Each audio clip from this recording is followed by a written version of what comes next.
Andhra Pradesh governor justice Abdul నజీర్తో TDP రాష్ట్ర అధ్యక్షుడు అచ్చెన్నాయుడు, బీజేపీ రాష్ట్ర అధ్యక్షురాలు పురంధేశ్వరి, జనసేన రాజకీయ వ్యవహారాల committee chairman Tenali MLA Nadendla Manohar మంగళవారం సమావేశమయ్యారు. ఎన్డీఏ కూటమి ఎమ్మెల్యేల తరపున సభా నాయకుడిగా టీడీపీ అధినేత కుప్పం ఎమ్మెల్యే చంద్రబాబు నాయుడును ఎన్నుకున్నట్లు వెల్లడించారు. ఈ మేరకు గవర్నర్కు 164 మంది ఎమ్మెల్యేల సంతకాలతో కూడిన లేఖను సమర్పించారు. ప్రభుత్వ ఏర్పాటుకు ఎన్డీఏ కూటమిని ఆహ్వానించాల్సిందిగా కోరారు. ఎన్డీఏ శాసనసభ పక్ష నాయకుడిగా శ్రీ నారా చంద్రబాబు నాయుడు గారిని 3 పార్టీలు శాసనసభ్యులు ఏకగ్రీవంగా తీర్మానం చేయడం జరిగింది.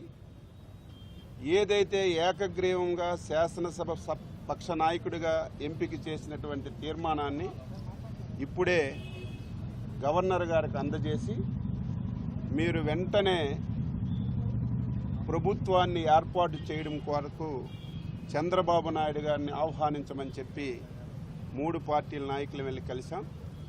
ఆయన తొందరగానే ప్రభుత్వ ఏర్పాటుకి ఆహ్వానిస్తామని చెప్పి మా ముగ్గురితో కూడా చెప్పిన విషయం మీ అందరికీ తెలియజేస్తున్నాను. గవర్నర్ గారు ఈరోజు సాయంత్రం లోపు కొత్త ప్రభుత్వం ఏర్పాటు కోసం నారా చంద్రబాబు నాయుడు గారిని ఆహ్వానిస్తామని మాకు చెప్పడం జరిగింది. సో ఈ రాజ్యాంగంలో జరిగే ఈ ప్రక్రియలో భాగంగా Janasena party, Bharatiya Janata party, Telugu Desam party ముగ్గురం కూడా ఒకే ఆలోచనతోటి రాష్ట్ర ప్రజలకి మేలు జరగాలి, చక్కటి ప్రభుత్వం ఏర్పాటు చేయాలి, ఎంతో బాధ్యతగా వ్యవహరించాలి అనే భావనతోటి గవర్నర్ గారు కూడా అదే మాట చెప్పడం జరిగింది.